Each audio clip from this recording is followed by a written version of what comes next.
Saya orang tua single. Suami saya meninggal tanggal 17 November 2018, tepat di hari ulang tahun saya. Saat suami saya meninggal, anak saya yang besar baru kelas 2 SMA dan yang kecil 1 SMP.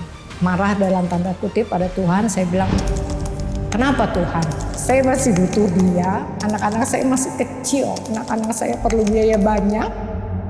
Kenapa Tuhan ambil suami saya?" Januari 2024, saya tidak punya pekerjaan dan penghasilan tetap. Jujur saya katakan di situ saya takut sekali. Karena tidak ada dana yang cukup untuk menguliakan anak saya tersebut. Sampai-sampai mereka berdua gitu, "Mama kalau kita minta selalu mama ngomong berdoa nak, berdoa nak."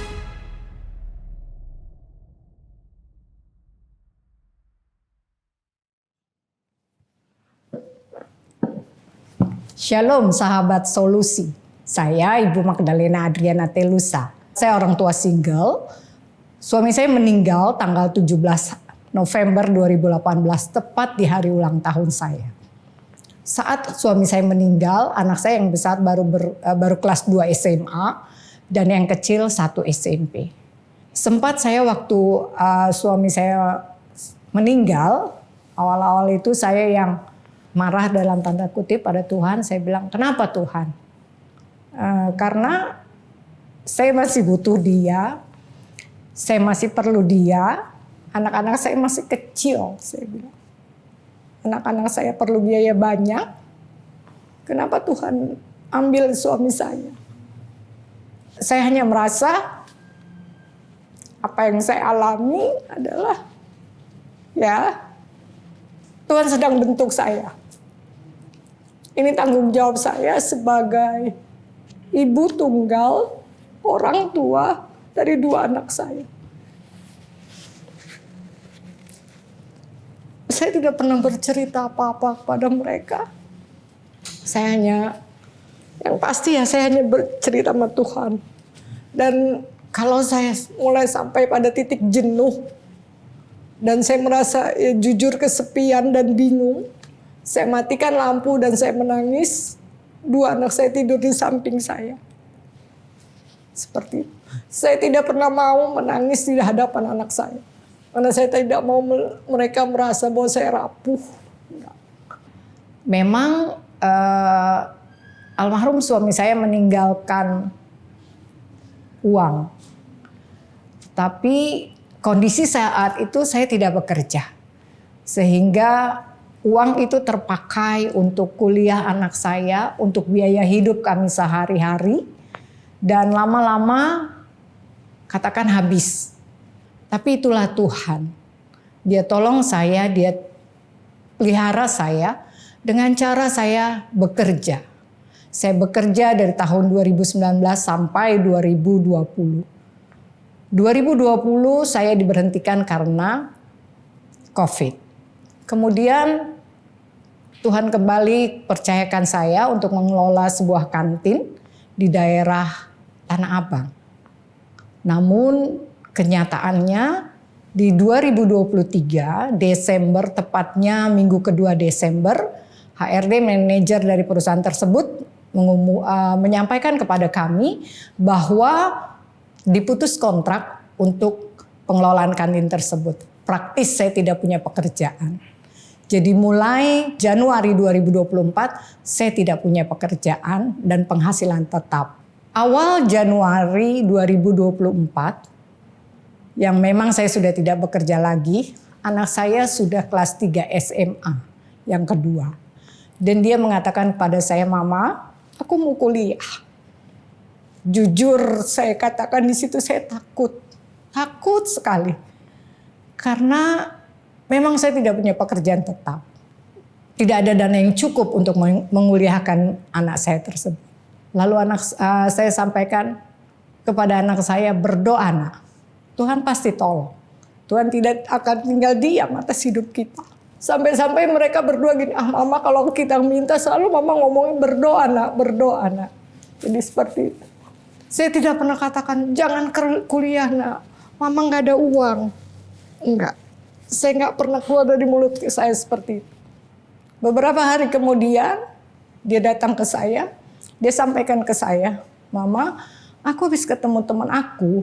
Dia bilang bahwa kalau aku kuliah di luar Jakarta, biaya yang akan dikeluarkan sangat banyak. Sekarang coba kamu ambil kertas, kamu tulis berapa biaya kakak selama kuliah di Malang dan berapa penghasilan mama selama mama mengelola kantin." Terlihat jelas kan, mama percaya jauh dari kata cukup. Saya katakan ke anak saya, kita hidup bukan apa kata orang, tapi kita hidup apa kata firman Tuhan. Dan anak saya bangkit kembali semangatnya untuk kuliah. Dia mencoba lewat jalur prestasi namun tidak diterima. Kemudian dia coba jalur tertulis. Puji Tuhan, tanggal 13 Juni 2024, anak saya diterima di salah satu universitas negeri di kota Surabaya. Jujur terlintas di otak saya bagaimana biaya yang harus saya keluarkan, banyaknya biaya yang harus saya persiapkan. Tanggal 14 Juni malam menjelang saya tidur, saya sudah setting jam 3 pagi untuk waktu saya berdoa. Saya mau tidur, saya rebahkan badan saya bilang sama Tuhan, "Tuhan, Surabaya ini Tuhan." Lalu saya tidur. Di jam 2 malam Tuhan bangunkan saya. Saya sangat percaya kalau jam 2 malam Tuhan bangunkan saya, Tuhan mau bicara sama saya. Lalu saya berdoa. Saya pujian penyembahan, saya berdoa. Doa saya hanya singkat. Saya bilang begini, Tuhan mau ngomong apa sama Adi? Adi adalah bahasa manja saya lah ke ayah dan ibu saya. Karena kenapa saya bilang Adi? Karena saya sangat percaya dia bapak saya yang baik. Jadi saya terus berdoa, saya terus sampaikan hal itu. Hanya itu saja doa saya. Saya pujian penyembahan. Tapi tidak ada sesuatu gitu dalam hati saya. Tidak ada sesuatu. Sampai pada akhirnya saya baca Alkitab. Juga saya tidak temukan sesuatu. Saya lihat jam 4 pagi. Oh, saya masih ada waktu lah untuk saya tidur 2 jam begitu. Waktu saya mau merebahkan badan saya, sempat saya berkata, Tuhan mau ngomong apa sama Adi? Ngomong Tuhan. Karena saya nggak bisa tidur, saya ambil handphone saya mau lihat medsos lah katakan. Saya klik salah satu medsos dan di layar handphone saya itu hitam. Hanya ada suara dari handphone saya itu yang mengatakan, "Jangan takut, aku berjalan di depanmu."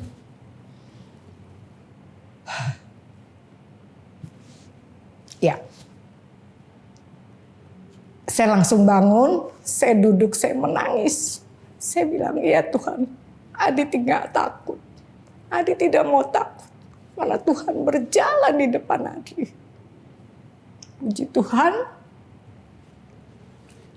anak saya harus daftar online dan besok paginya semua persyaratan urusan untuk pengurusan surat-surat Tuhan lancarkan luar biasa. Sampai saya juga bingung sendiri kenapa bisa begini lancar luar biasa, tidak ada kendala. Sampai pada satu saat anak saya bilang, "Mama, kita harus ke Surabaya karena selain online harus offline juga pendaftarannya." "Oh baik," saya bilang gitu. Bingung sebingung-bingungnya karena saya tidak ada uang cukup, saya harus ke Surabaya.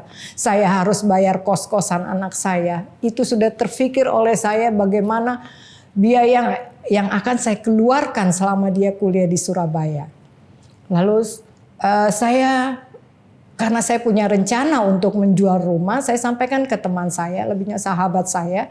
Saya katakan kepada dia, "Tolong pinjamkan saya uang, saya mau kuliahkan anak saya. Kalau memang harus taruh sertifikat rumah saya akan lakukan. Tidak apa-apa buat saya." Tunggu. Teman saya belum juga memberikan. Sementara waktu untuk saya harus sampai di Surabaya itu sudah semakin dekat. Tiba-tiba teman saya itu berkata bahwa ada beberapa orang yang memberikan uang pada saya untuk biaya saya ke Surabaya. Tuhan kirim orang-orang tersebut buat saya. Saya sampai di Surabaya, saya tidak tahu nginap di mana. Karena itu kali pertama saya dan anak saya ke Surabaya. Tetapi anak saya bilang sama saya bahwa, Mama, aku ditanya, aku di Surabaya nginep di mana? Aku nggak tahu, Mama yang urus. Dan saya WA ibu yang bertanya kepada anak saya tersebut, dan luar biasanya Tuhan tolong, dia mengirimkan voucher 2 malam menginap di hotel gratis. Wow, saya sampai bingung. Jujur saya sama Tuhan, berkat apalagi yang Tuhan mau berikan buat saya. Luar biasa. Sampai saya di Surabaya, anak saya sudah pesan sama saya, Mama aku tinggal di asrama saja, tidak apa-apa Mama, aku tidur pakai kipas, yang penting ada internet. Oke, tibalah anak saya mesti daftar, lalu kami pergi ke asrama, dan di asrama itu ternyata informasinya bahwa untuk laki-laki sudah penuh. Dengan kecewa anak saya pergi mendaftar, saya bilang sudah mendaftar saja, Mama tunggu di kantin sini mau makan. Saat itu saya hanya diam. Saya bilang bingung Tuhan, ini bagaimana, saya bingung.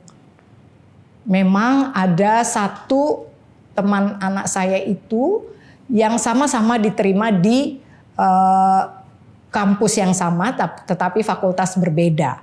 Jadi memang kami sudah janjian untuk bertemu, untuk ya katakan melihat-lihat universitas tersebut.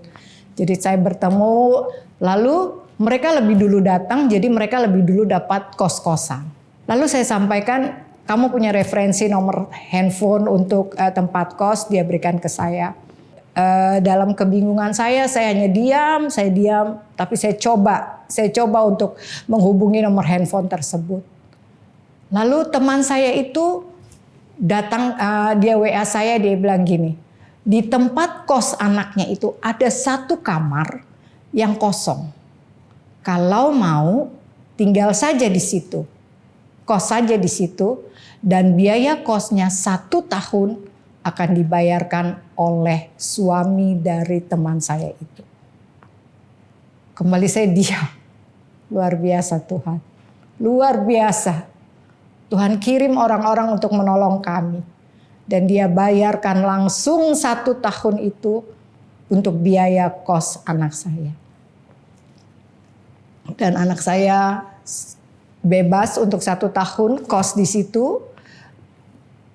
Saat ini anak saya masih kuliah di universitas tersebut semester 3. Dan saya percaya sampai saat ini pun juga saya belum ada pekerjaan tetap.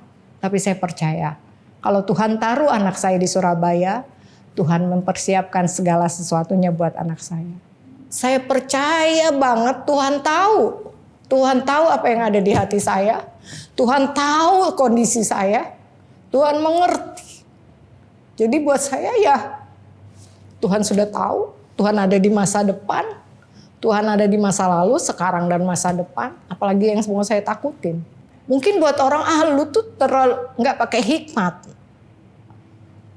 Menurut saya ini hikmat saya. Bukan berarti saya tidak berdoa untuk minta pekerjaan. Iya, saya minta.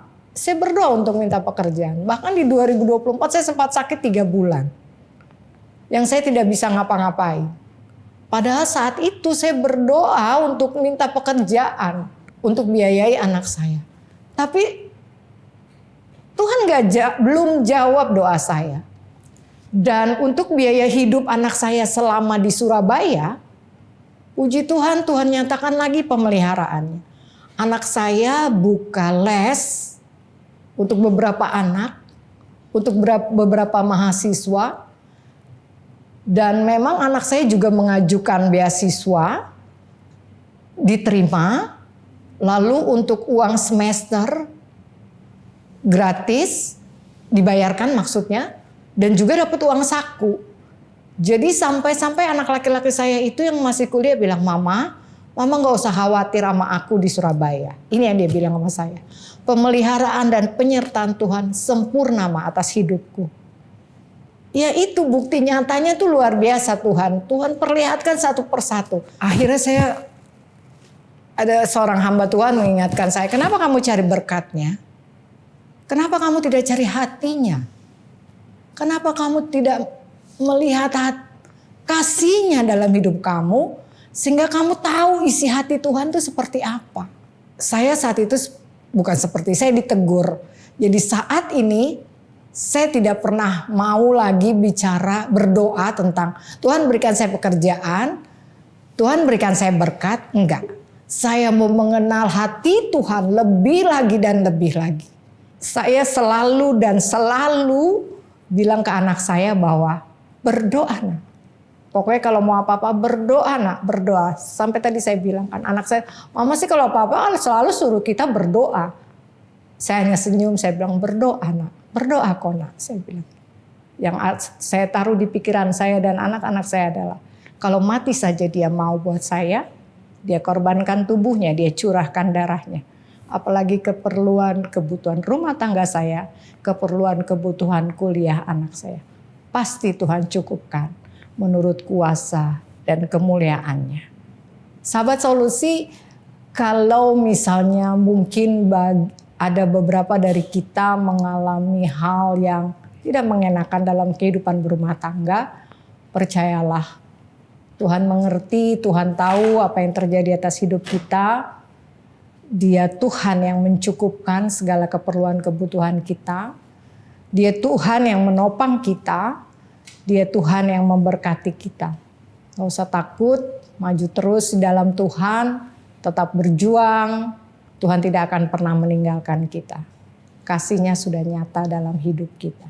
Dia tetap dan terus akan beserta dengan kita. Apapun kondisi kita, apapun keadaan kita, Dia tahu. Dia sangat mengerti. Mari, jangan hanya cari berkat-Nya, tapi cari hatinya. Jumpai hatinya. Kalau kita sudah mengenal hati Tuhan dengan baik dan benar, percayalah, kemenangan demi kemenangan, berkat demi berkat, Tuhan akan sediakan bagi kita. Tuhan Yesus memberkati.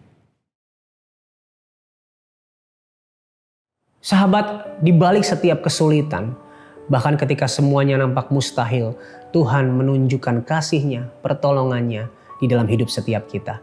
Langkah demi langkah, anugerah-Nya menopang kita, memelihara, dan memberi kekuatan kepada hati kita untuk kembali menatap kepada masa depan.